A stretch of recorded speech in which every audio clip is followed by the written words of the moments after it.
Bonjour à toutes et à tous, bonjour plus exactement. Donc ici, nous entrons dans le CM, le cours numéro 3, la deuxième partie qui sera consacrée à la production de l'inversion. Donc on va aller un petit peu voir un petit peu comment au 19e siècle et avec de beaux restes par la suite, on assiste à une explosion de la production justement des typologies sexuelles et parmi elles celle de l'inversion, sachant que beaucoup de termes se battent justement, sont en concurrence pour désigner ce que certains désigneraient aujourd'hui comme des personnes homosexuelles ou d'autres comme des personnes gays, queer, etc. Il faut dire que, donc on va utiliser un petit peu Foucault, mais il faut dire qu'il est revenu encore une fois sur cet encyclopédisme sexologique et à quoi ça servait en termes de savoir-pouvoir. Maintenant, c'est une terminologie avec laquelle vous commencez à être familier. Ici, on est sur la notion d'inversion, mais on pourrait aussi bien parler d'uranien. Beaucoup de termes vont apparaître pour désigner justement chez les sexologues en Allemagne, en Angleterre, donc en Allemagne des gens comme Ulrich, comme Kraft-Ebing, aussi comme Hirschfeld, en Angleterre des gens comme Evlokelis en France, peut-être avec des ambitions encyclopédiques moins volumineuses, moins quantitatives, des gens comme Charcot, Lacassagne, Tardieu, etc. Tout le monde essaye de définir l'inversion sexuelle avec d'autres termes quelquefois, c'est-à-dire qu'on essaye de nommer cette perversion sexuelle qu'est l'homosexualité et qu'on la repère, on la désigne à la fois anatomiquement, on va en voir des exemples, mais aussi en raison justement de la perversion qui consisterait à ce que des personnes de sexe dit masculin aient des attitudes ou des présentations de genre dites féminines ou efféminées, et que des femmes de sexe féminin, de manière symétrique, présentent des caractères de genre, des expressions de genre dites masculines. Avant d'entrer un petit peu dans le vif du sujet, je voudrais commencer par un dispositif, ce n'est pas simplement une histoire ou une anecdote, qui réunit à la fois Émile Zola, Lacassagne, Tardieu, quelquefois, non, Lacassagne, pardon, des archives d'anthropologie criminelle, et un jeune aristocrate italien qui revendique justement le fait d'être un averti, selon la terminologie donc de repérage au niveau des genres que je viens d'expliquer. Les confessions d'un homosexuel à Émile Zola, donc les lettres, ici on a tout le tapuscrit, viennent d'être rééditées en extenso, donc c'est assez intéressant de comparer, vous allez voir pourquoi, les versions du jeune aristocrate italien homosexuel et ce qu'en ont fait les médecins et aussi le romancier à l'époque, Émile Zola. C'est intéressant aussi parce qu'on voit comment en France, peut-être plus que dans d'autres pays, le romancier, a fortiori un romancier qui s'inspire de toutes les théories de la dégénérescence et de l'hérédité de l'époque, peut entrer en ligne de compte dans le dispositif donc de confession et donc de production de l'identité homosexuelle pathologisée du jeune aristocrate italien. Donc en 1889, Zola reçoit toute une série de lettres qui lui sont envoyées par cet Italien qui parle bien français et donc qui écrit en français. Et donc le jeune aristocrate italien, qui est anonyme, voudrait que Zola tire un roman donc de son expérience. Il s'identifie comme inverti, parle de ses rêveries érotiques et de son goût pour le travestissement, le fait de mettre des robes, etc. Et il a ceci de très original. Alors, toujours évidemment un problème de classe et un problème un barrage, on va dire, économique et social. Là, on a la chance évidemment d'avoir quelqu'un qui avait à la fois le temps et un certain un certain nombre de gens pour pouvoir faire circuler ces productions, ce qui est assez rare qu'on ait des témoignages écrits et surtout positifs, puisque ce jeune inverti revendique donc très positivement sa condition d'averti. L'auteur, en fait, donc, Zola, pardon, refuse la proposition et il refile les lettres au docteur Saint-Paul, qui est un docteur militaire et qui va le faire paraître sous forme de récit avec le titre Roman d'un averti né, donc avec cette idée que c'est une condition biologique. Bon, le fait de dire que l'homosexualité ou l'inversion, la dégénérescence ou l'instinct sexuel contraire sont naturels ou de naissance peut être utilisé dans un sens négatif, pathologisant, mais aussi dans des sens positifs. Par exemple, le mouvement libérationniste allemand, c'est-à-dire les homosexuels, les invertis, les uraniens de l'époque qui vont s'organiser, vont revendiquer justement leurs conditions naturelles d'invertis pour qu'on cesse de les pathologiser en disant on est né comme ça, c'est pas de notre faute, laissez-nous vivre. Bon, ici, c'est pas dans des intentions très positives, donc le docteur Saint-Paul fait paraître le roman d'un inverti en 1896. Il va le reprendre dans son ouvrage sur l'inversion sexuelle qui s'intitule en toute simplicité, donc vous avez ça dans le PowerPoint, la couverture, Tares et poisons, perversion et perversité sexuelle, et Zola, pour le coup, accepte de faire la préface. Quelques mois plus tard, il se trouve que l'auteur italien tombe sur le livre par hasard dans une devanture de librairie lors de son passage à Paris, et il va écrire une longue lettre à Saint-Paul, donc au médecin, avec de nouveau, en expliquant sa réaction, sa surprise aussi, et de nouveaux épisodes. Ce qui est intéressant aussi dans la manière dont la publication positive de l'inverti italien va subir le filtre médical et pathologisant de Saint-Paul, c'est que les textes qui ont été transmis vont être modifiés par Saint-Paul, par le médecin, donc il va y avoir toute une série de suppressions, il y a des paragraphes qui vont être déplacés, donc le texte va être vraiment très très très édité, très monté.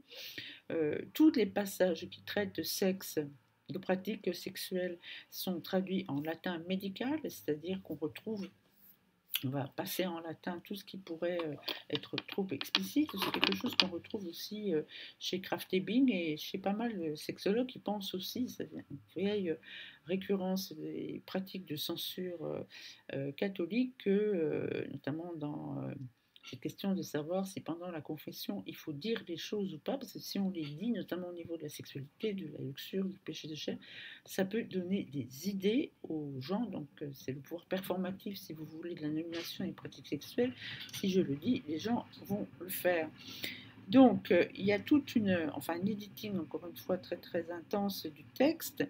Et évidemment, c'est pour que toutes ces modifications, ces distorsions du texte de l'inverti sont faites par Saint-Paul de manière à correspondre justement à la théorie de la pathologie sexuelle de l'époque, la psychopathia sexualis, et donc à présenter l'inverti comme un dangereux pervers et quelqu'un d'anormal. Avant même d'ailleurs que le texte soit repris dans Tares et poisons, Saint-Paul, qui est aussi Lopes, Saint-Paul étant un nom d'emprunt, donc le docteur Lope, va faire paraître le texte en plusieurs articles, en plusieurs parties, dans les archives d'anthropologie criminelle que dirigeait la Cassagne à Lyon. Donc vous voyez ici qu'on voit aussi la collusion entre la perversion sexuelle et le criminel, c'est-à-dire que les gens qui sont désignés et construits comme des pervers sexuels sont aussi construits comme des criminels, pas simplement parce qu'il peut y avoir des cadres juridiques qui pénalisent ou qui criminalisent les pratiques sexuelles entre hommes, la sodomie, etc., mais aussi parce qu'on les assimile à des criminels, à des personnes mentalement, à des types psychosexuels, et on va y revenir avec Foucault, dangereux. Donc on voit bien que quand la confession est positive, ça ne va pas. Et puis on a là affaire à un dispositif intéressant, où j'avais parlé, je crois, dans un autre CM, du dispositif qui s'était mis en place autour de la vie de la pauvre Herculine Barbin, dite Abel, enfin, qui d'ailleurs voulait plutôt s'appeler Abel qu'Herculine Barbin. Foucault s'est un peu gouré dans la, le titre de la publication de son journal et de son témoignage de personne, qu'on dirait peut-être de nos jours intersexes. Et donc ici, on a un dispositif un peu différent, mais où on retrouve donc le psychiatre qui tient le discours d'autorité, un grand écrivain et aussi d'autres, donc des médecins, criminologues, qui donc s'échangent les informations pour figurer comme les experts qui observent en toute scientificité les mœurs et la dégénérescence. Voilà. Alors, évidemment, ça contraste avec, si ça vous intéresse, il y a des passages vraiment, le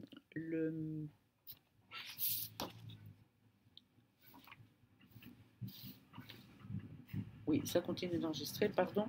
Le roman est un roman extrêmement joyeux, où justement toutes les aventures sexuelles sont décrites de manière, où les questions, où la drague homosexuelle, etc., euh, les jouissances physiques, les plaisirs sexuels de l'auteur sont décrits de manière extrêmement positive. Donc c'est effectivement ce que l'on retrouve, la version expurgée dans l'ouvrage que je vous ai montré. Par exemple, l'auteur il parle de ses rêveries, de comment à l'époque ses rôles modèles, comme on dirait maintenant, étaient les héros de la mythologie grecque, Hector, Achille, Paris, comment il s'imagine être Andromaque pour être approché par eux, comment il aime leurs beaux bras nus, leur courage qui le fait rêver, la passion qu'il a pour les robes à traîne, etc., comment il joue avec des châles quand il est enfant, etc. Tout ça sans aucune culpabilité ou tristesse ou problème. Voilà, c'était un peu l'entrée en matière donc de ce que j'ai appelé la production de l'inversion pour traiter un petit peu des identités homosexuelles. Alors maintenant, ce qui est intéressant justement, c'est de savoir comment naît ce type de homosexuel. On se trompe si on pense qu'il y a toujours eu des homosexuels, que le terme existait, ou qu'on pourrait même projeter sur des époques plus reculées, ou voir sur l'Antiquité grecque avec toute la culture de la pédérastie, au sens étymologique du terme, qui existait en Grèce antique, qu'on avait déjà là des homosexuels, que César était homosexuel, que Socrate était homosexuel. Ça ne correspond absolument pas à ce qui se passait à l'époque de Socrate ou de César. Et surtout, ce que nous apprend Foucault, justement, et c'est pour ça que le 19e siècle est une époque charnière, c'est que c'est vraiment au 19e qu'on va typologiser, pathologiser, faire naître un type à la fois psychosocial qui est l'homosexuel. C'est-à-dire que avant, les pratiques qui quelquefois étaient criminalisées, les pratiques sexuelles entre personnes du même sexe, par exemple, entre hommes au Moyen Âge, au XVIe, au XVIIe, etc., la personne qui pratiquer ces pratiques sexuelles n'était pas, si vous voulez, n'avait pas une identité sexuelle et une identité psychologique. Ce que Foucault exprime en disant qu'avant le sodomite était un relapse et que l'homosexuel est maintenant une espèce. C'est une citation extraite donc de la volonté de savoir l'histoire de la sexualité numéro 1. C'est-à-dire qu'en fait, on passe des pratiques, si vous voulez, à un type. Et ça va se produire pour beaucoup de types d'identités sexuelles et de genre ou d'identités qui, par la suite, seront représentées par les minorités concernées.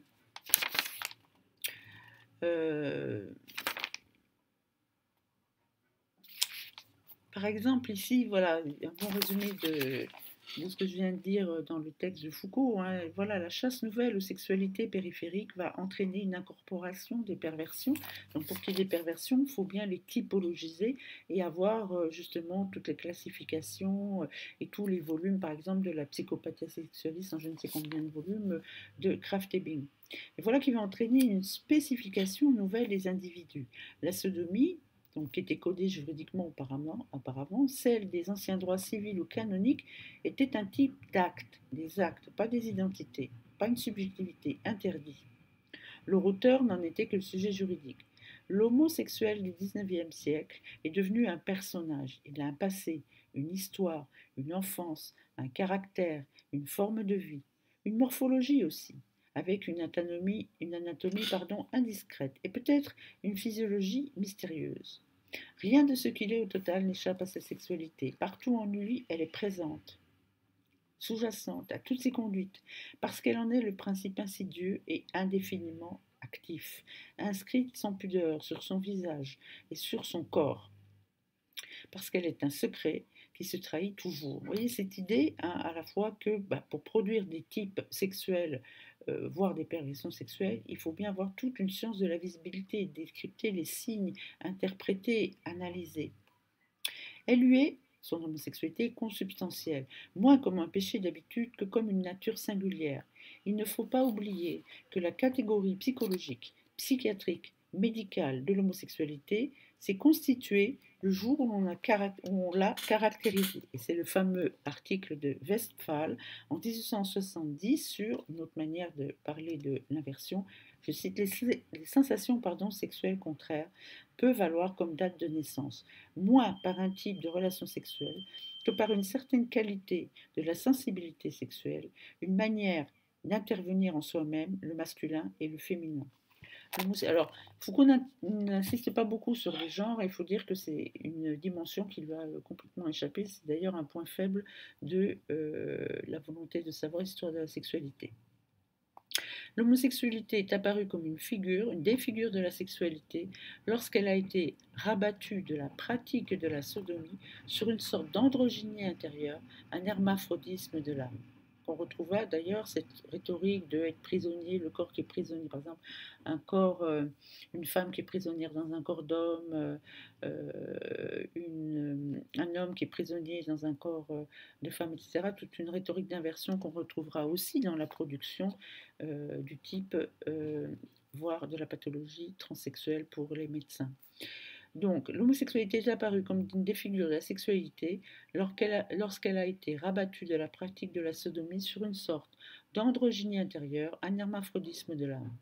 Le sodomite était un relapse, l'homosexuel est maintenant une espèce, une identité sexuelle.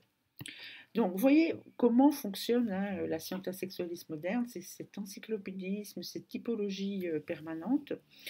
Comme je le rappelais la dernière fois en parlant du biopouvoir, où en fait on va voir à la fois le fonctionnement de la loi qui est important, du juridique, mais aussi toute une série de lois qui ne sont pas forcément codées juridiquement, mais qui fonctionnent au travers de la norme. Et là, il est question de la norme justement sexuelle.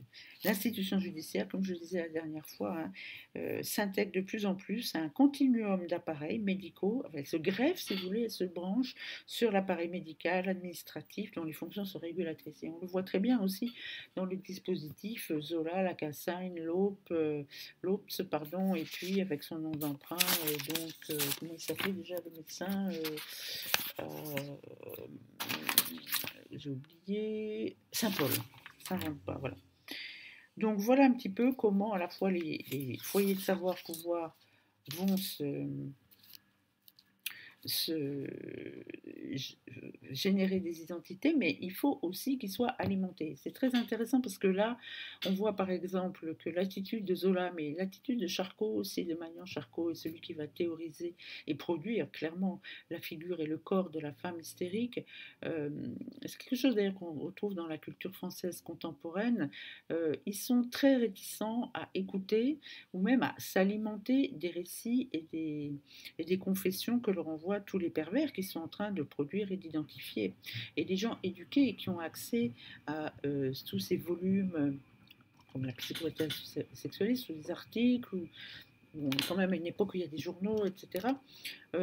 Ils n'en veulent pas. Enfin, ils ne veulent pas s'alimenter de leurs données, de leurs témoignages. Alors que, par exemple, une démarche très très différente qui est adoptée par Krafft Ebing, qui va justement, et c'est pour ça aussi qui produit autant de volumes de la psychopathie sexualiste, et aussi pourquoi il fait des éditions augmentées presque tous les ans, parce qu'il intègre en fait aussi beaucoup des témoignages, alors des fois aussi pour les faire aller dans un certain sens, mais en tout cas, il y a une espèce comme ça de, vous voyez, l'un nourrit l'autre, c'est-à-dire que les pervers qui sont identifiés alimentent la machine justement pathologisante, etc. Mais l'attitude des médecins allemands, et on le verra notamment avec Hirschfeld, est très très différente de l'attitude justement très cassante, très hiérarchique que l'on trouve en France, justement, dans les rapports qui peuvent exister entre les experts psychiatres, d'ailleurs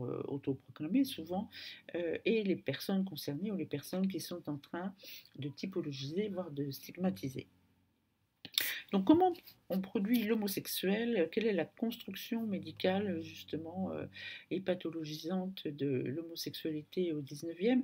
Alors, on pourrait aussi faire la genèse de la production de l'identité transsexuelle, sadomasochiste, beaucoup d'autres. Bon, là, je me consacre plutôt à l'homosexualité. Donc vous avez dans le texte que je vous ai donné un TD justement un extrait d'un texte de Kraft-Ebing, donc de la psychopathie sexualiste, pardon, où là on voit justement ce qui concerne la production de la lesbienne. Donc plutôt que, on va dire, de l'homosexuel ou de l'inverti, justement, dont on vient de parler. Donc dans la psychopathie sexualiste, dont le sous-titre est l'instinct sexuel antipathique, vous avez justement aussi une technique un peu, hein, vous voyez que quand même la manière d'écrire est partagée par tous ces sexologues, c'est-à-dire qu'on retrouve le latin pour couvrir les propos trop sexuels, trop explicite. Et là, vous avez donc toute une gradation, donc une typologie de la dégénérée que peut être la lesbienne. Donc on voit très bien que plus la lesbienne est masculine, plus elle approche justement du degré de dégénérescence supérieure. Elle est donc la dégénérée supérieure qui est active sexuellement, qui va être prédatrice, qui va aller attaquer, rapter en quelque sorte des femmes que l'on pourrait peut-être aussi qualifier d'homosexuelles et qui vont se laisser séduire et qui, elles, ont quand même le mérite de ne pas être actives sexuellement, passives, etc. Alors on voit évidemment que au-delà du ridicule en fait de la construction fictionnelle qu'est cette production de la lesbienne masculine, qu'on peut aussi donner une interprétation féministe et politico-sexuelle de ses écrits. C'est-à-dire qu'on voit très bien que dès qu'une femme prend des rôles sexuels qualifiés de masculins, par exemple le fait de boire, le fait de cracher, le fait de parler en public, le fait de fumer, le fait de conduire des automobiles ou des voitures, etc., que elle va être donc masculinisée et elle va être interprétée comme quelqu'un de trop masculin et cette masculinité qui est purement sociale et culturelle et on voit bien d'ailleurs en passant que si une femme peut avoir affiché à la fois ses rôles de genre masculin, c'est bien qu'il n'y a pas de lien biologique entre le sexe et le genre, entre un sexe dit féminin et des rôles qui seraient purement masculins. Donc c'est une discordance entre le sexe et le genre. On peut dire que c'est pathologique, mais apparemment, les femmes hyper masculines et donc hypersexuelles ne souffrent pas ne souffrent que de maux ou de maladies qui sont inventées par les sexologues. Et on voit aussi que c'est sans doute la pression du féminisme naissant qui commence à contester effectivement la répartition des rôles sexuels et de genre entre les hommes et les femmes. Donc, en tout cas, on voit bien comment les Madame X de Kraft-Ebing sont aussi construites sur le modèle de l'inversion, avec cette gradation. Plus il y a de la masculinité, plus la lesbienne est butch, comme on dirait à l'époque contemporaine dans les années 90. Butch est un terme qui, par contraste, émane des subcultures sexuelles lesbiennes états-uniennes et qui est connoté positivement pour désigner les lesbiennes plus masculines, enfin, masculine.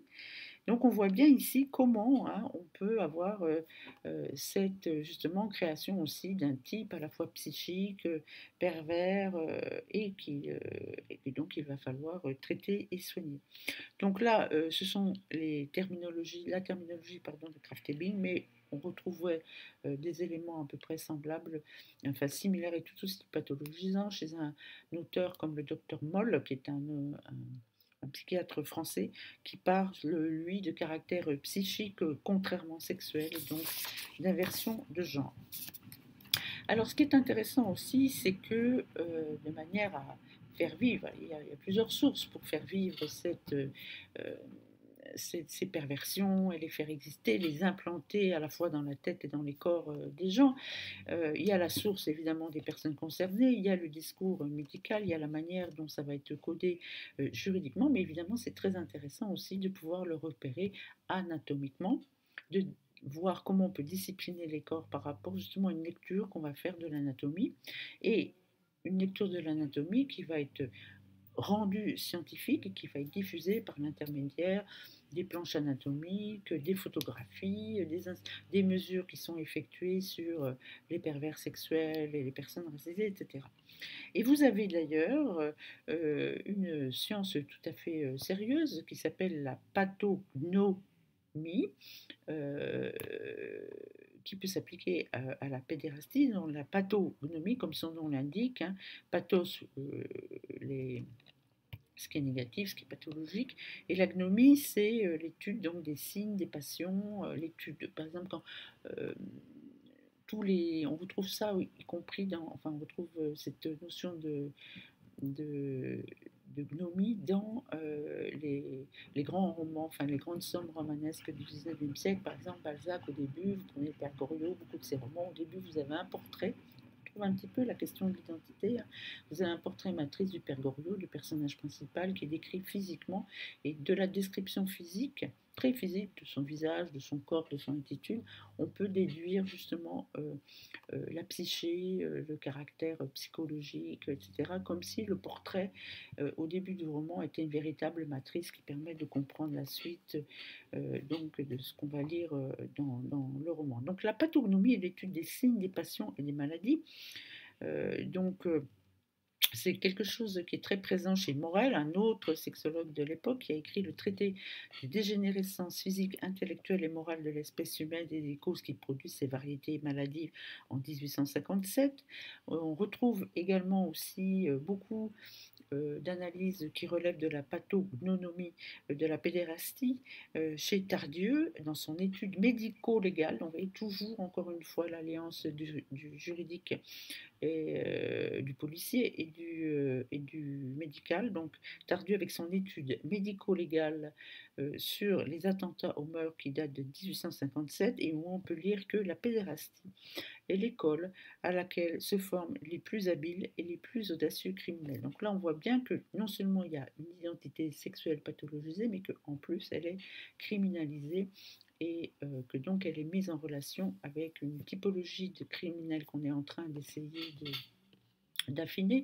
Je crois que j'ai déjà parlé du dispositif visuel qu'avait mis en place Charcot à la Salpêtrière. Vous savez que parallèlement, vous avez toute une science, naissance en quelque sorte de la criminologie, de l'identification criminelle avec le bertillonnage, donc le bertillonnage du nom de son auteur Bertillon, qui était un fonctionnaire de la préfecture de police qui a inventé justement une manière de prendre en photo les gens de face, de profil, mais aussi de leur mesurer les oreilles, enfin de leur mesurer aussi la distance entre le front et le nez, etc., etc., et de taguer, comme on dirait maintenant, enfin de trouver, d'indexer tous ces types et d'essayer d'arriver justement à des reconnaissances entre criminels par rapport à des crimes, mais aussi pour les typologiser. Et vous avez aussi, puisqu'on en parle de Charcot, il a écrit un article avec Magnan sur l'inversion du sens génital qui est paru en 1869. Donc dans le PowerPoint que je vais vous envoyer, vous avez des images qui sont extraites des ouvrages qu'a fait Hirschfeld. Hirschfeld était un médecin allemand qui était un averti et qui a fondé un institut des sciences sexuelles à Berlin qui a été détruit par les nazis, brûlé dans les années 30, et où il recueillait, ce centre avait une fonction sociale, c'est-à-dire que beaucoup d'invertis venaient le voir, et il faisait aussi, lui aussi, l'étude justement de toutes ces types sexuels, mais pas dans une perspective négative, puisque c'était plutôt pour défendre l'existence justement des Uraniens, puisque c'était la terminologie qu'il utilisait. Mais n'empêche que là, on voit bien, il met au centre un type référence qui est l'homme grec musclé, donc avec, on voit bien aussi toutes ces constructions hellénistiques et européennes du corps blanc normal. Et à côté, on voit une femme avec des hanches normales, et au milieu, on voit un être indéterminé qui serait un homme avec des hanches un peu trop développées, trop féminin, etc. Donc vous voyez toujours cette idée de voir qu'on peut déduire euh, euh, la condition d'uranien à partir de la proportion qui existe des mesures entre les épaules et les hanches, etc. Donc, ce qui est très intéressant, encore une fois, Foucault ne met pas l'accent là-dessus, mais il a tort, c'est qu'effectivement, à partir du moment, enfin, une des meilleures manières de visibiliser, et ça c'est une problématique que vous allez retrouver dans vos minorités, de visibiliser des tarés, c'est bien, aussi justement de regarder si on peut leur attribuer un genre discordant et donc anormal s'il ne correspond pas à leur sexe dit biologique. Vous avez une autre, je vous ai mis dans le PowerPoint une autre représentation au crayon, puisque les planches anatomiques, ce sont aussi des dessins que l'on trouve chez Ambroise Tardieu, donc qui est un médecin français qui a fait pas mal d'ouvrages lui aussi de médecine médico-légale. Et là, c'est une planche anatomique qui représente la forme anatomique d'un sodomite passif. Donc là aussi, avec tout un imaginaire de la destruction anale que peut supposer les relations, enfin pas que peut supposer, que provoqueraient les rapports sexuels anaux entre hommes. Mais ce qui est important, c'est la valeur, encore une fois, justement, de réalisme. Je parlais de réalisme tout à l'heure avec Edouard Saïd, mais aussi de valeur performative de la planche anatomique. Si vous avez l'autorité d'un médecin et que vous montrez des planches anatomiques, notamment à aussi des étudiants de médecine ou ailleurs, évidemment, ça fait acte d'autorité et on pense que vous dites la vérité, en tout cas que vous montrez la réalité. Et Tardieu, lui, aussi insiste sur justement la manière dont... Oui, on peut prouver, on peut détecter l'homosexualité sur les corps, hein, donc ça nous renvoie tout à la question de la discipline des corps de Foucault. Et Tardieu, lui, nous dit que la pédérastie laisse justement dans la conformation des organes des traces matérielles bien plus nombreuses et plus significatives qu'on croyait jusque-là, évidemment, puisque c'est lui qui les y met. Et il va y avoir bien sûr aussi des développements entre des liens entre le fait d'être efféminé et la pédérastie. Toutes ces pathologisations, cette production de l'homosexuel, de l'identité homosexuelle peut être mise en parallèle évidemment avec... et donc on fait rentrer les homosexuels, les invertis, etc., dans la catégorie des dégénérés. Évidemment, tout cela rappelle aussi ce que vont subir avec force planche anatomie, dessins, comparaisons, etc., les unfit, enfin les personnes que l'on juge anormales et déficients mentaux ou physiques. Par exemple, là je vous ai mis une image d'un traité sur les dégénérations de 1857 de Morel, qui est quelqu'un très influent aussi à l'époque. Et là, on voit aussi comment on peut, montrant et en dessinant un fond obtus comparé par rapport justement à un type normal, comment on peut aussi essayer de typologiser en fonction de la déformation de la tête, du fond, etc., les anormaux mentaux. Je vous ai mis également une, une l'image très connue d'un tableau de brouillé sur la séance du mardi de Charcot à la Salpêtrière, parce que là aussi c'est un dispositif extrêmement intéressant. Au fond, derrière le parterre de médecins, d'apprentis médecins, qui sont tous des hommes évidemment, vous avez d'ailleurs une gravure où on voit aussi l'arc hystérique, c'est-à-dire la manière supposément dont la femme hystérique, à la fois hypersexuelle, frigide, se met à faire une convulsion orgasmique ou orgastique comme vous voulez, ce qui est aussi une manière ce qui est aussi une manière évidemment de donner un modèle à toutes les femmes hystériques qui vont se succéder et faire exactement la performance de l'hystérique qu'on leur demande de faire, et on le voit sur le tableau à côté de la femme hystérique qui fait l'arc hystérique. Vous avez Charcot donc qui provoque la crise hystérique, l'a fait abondamment photographier, et on sait maintenant que Charcot stimulait en fait les femmes qui devaient, les hystériques, avec l'équivalent du poppers, du citrate d'anyle.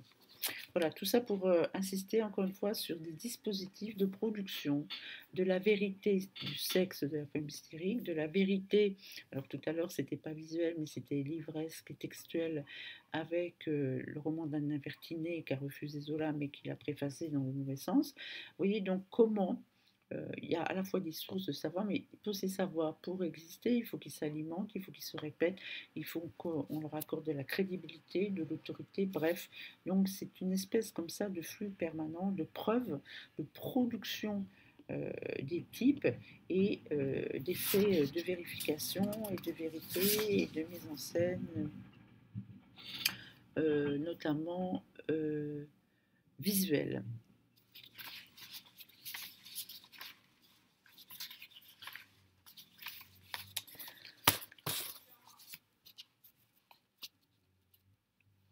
Donc, c'est important de voir encore une fois aussi les différences de contexte. La France est quand même un pays où la production, on va dire, livresque, sexologique, va être surtout le fait d'articles scientifiques. C'est vrai en Allemagne, vous avez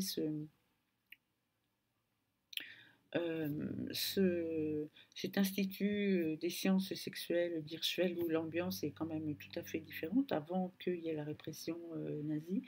Hirschfeld reçoit aussi des personnes qui ne s'identifient pas en tant que telles, puisque le terme de transsexuel, ou évidemment, a fortiori de transgenre, n'existait pas à l'époque, mais qui viennent demander des opérations.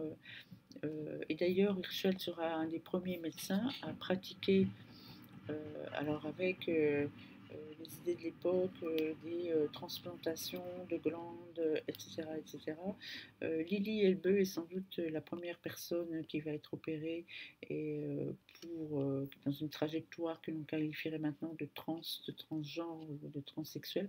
C'est d'ailleurs l'histoire que reprend le film de Danish Girl qui est sorti récemment et qui est un film justement qui serait intéressant d'analyser du point de vue des personnes trans et des politiques de la représentation, parce que le film qui a été reçu très positivement est en fait adapté non pas des documents ou de ce que l'on sait, ou de la production d'ailleurs de Lily elle-même à l'époque, puisqu'elle a aussi vécu en France avec une femme peintre qui faisait d'ailleurs de la peinture pornographique, et qu'elle a sans doute eu donc une relation qu'on pourrait qualifier de lesbienne à Paris. Ça n'apparaît absolument pas dans le film. On ne comprend pas d'ailleurs très bien pourquoi il y a cette femme qui s'occupe en permanence d'elle, notamment en la suivant pendant les opérations et au moment de l'opération qui va mal se terminer puisqu'elle va mourir d'une infection. Et donc le roman, effectivement, est une version romancée qui efface tous les aspects, on va dire, sexuels, pornographiques et lesbiens de l'histoire.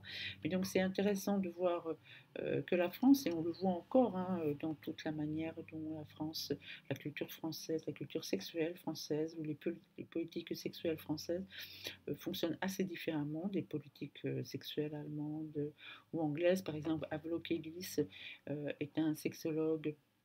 Ils sont tous dans ce langage de la typologie, de la pathologisation, mais qui, lorsque justement une femme aristocrate très connue à l'époque, qui va écrire un roman lesbien, Le Puits de solitude, où elle raconte son identification justement très masculine, donc cette femme s'appelle Radcliffe Hall, est une lesbienne butch masculine revendiquée, aristocrate, et donc qui va elle aussi prendre au pied de la lettre pour essayer de revendiquer son mode de vie et sa vie sexuelle, va prendre au pied de la lettre des théories justement sur l'inversion sexuelle. Havelock Ellis, bon, la préface n'est pas, comment dire, c'est pas le jour et la nuit avec les préfaces françaises, mais on voit bien quand même que lui, il n'est pas du tout dans cette idée de pathologisation aussi intense que celle qu'on a pu trouver en France et de manque de communication avec les personnes concernées.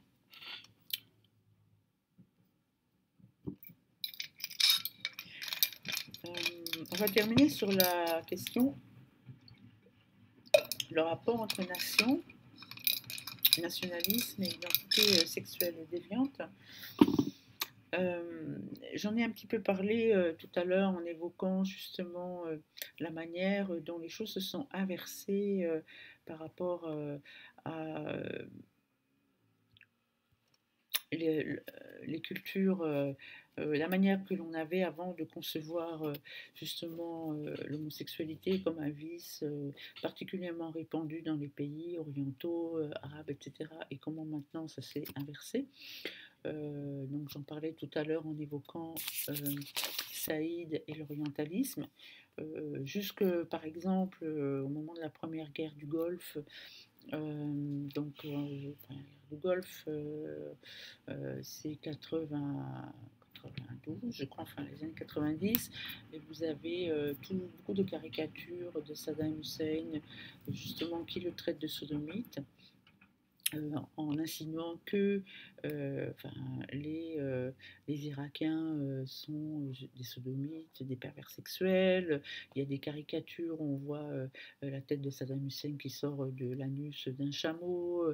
Il y a des bombes, le tapis de bombes qui est envoyé sur l'Irak à l'époque avec des bombes signées Saddam Sodome, etc. C'est très différent évidemment de ce qu'on a maintenant, puisque ça s'est complètement retourné, y compris avec les nouvelles guerres en Irak et ailleurs, où justement les, euh, les Arabes, avec tout l'amalgame entre les Arabes, les islamistes, les musulmans, les terroristes, sont représentés comme des barbares sexuels, encore une fois homophobes et sexistes, y compris en France. Donc c'est toujours intéressant de voir comment s'articule la notion des identités sexuelles, puisque les voilà placées depuis le 19e, et la nation. Et on voit bien maintenant que les homosexuels en France ont fait l'objet d'une incorporation dans la nation, d'abord parce que la nation leur a signifié.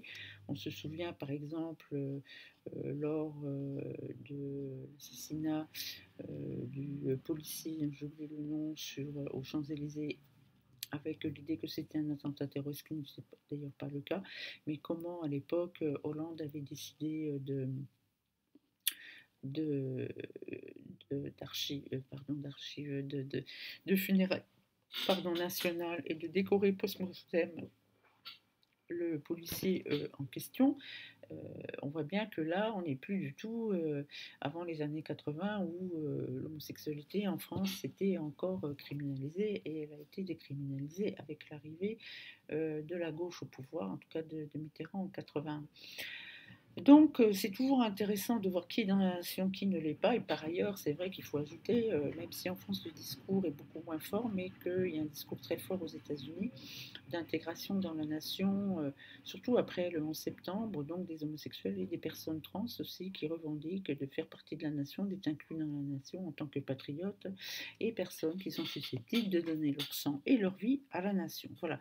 Donc c'est intéressant aussi d'avoir cet axe problématique en tête quand on veut analyser un petit peu comment évoluent les représentations des identités sexuelles et aussi, y compris, hein, comment les minorités peuvent aussi générer un discours nationaliste positif, une volonté d'incorporation, d'assimilation de la nation, qui n'est d'ailleurs pas nécessairement partagée par tout le monde, puisque les mouvements queer et transféministes sont assez opposés à cette vision assimilationniste, intégrationniste, normative, militariste de leur identité sexuelle et de genre.